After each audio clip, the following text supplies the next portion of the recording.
The story begins with Kareem, a simple young man who works in a small shop selling electronic devices. He was returning home after a long day of work when he heard screams coming from one of the dark alleys. Driven by curiosity, he cautiously approached to find a man lying on the ground, drenched in his own blood, while an unknown person fled into the darkness. Kareem tried to check if the victim was still alive, but before he could grasp the situation, the police arrived and saw him standing near the corpse, his hands stained with blood.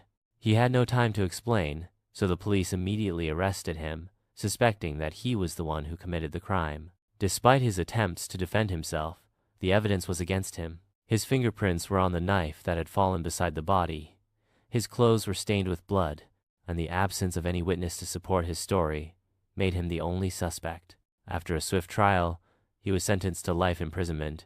Inside the prison, Kareem felt that the entire world had abandoned him. At first, he surrendered to despair, but then he realized that no one would believe in his innocence unless he did something himself. He started observing everything around him, the guards, the corridors, the weak points in the building, until he found a way that might lead him to freedom, which was escaping from prison.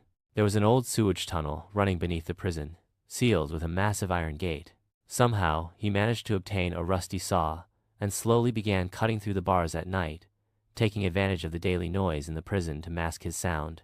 After weeks of patient work, the path was ready.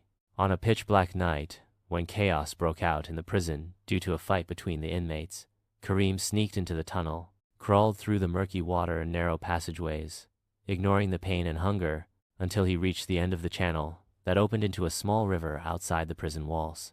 He emerged into freedom, but he realized that things were not as he had imagined.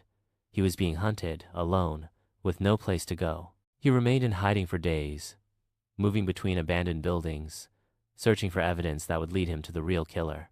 After much effort, he managed to find out that the murderer was a hired criminal working for a dangerous gang. While he was trying to gather evidence, he fell into a trap. The police arrived at his hideout after he was betrayed, so he fled across the rooftops, gasping for breath, until he found himself cornered on the edge of a towering building. There was no escape.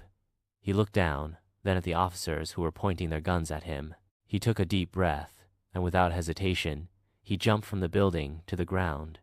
As his body hit the ground, people gathered around him. In his final moments, while the rain washed the blood off his face, he whispered in a barely audible voice, "I am innocent."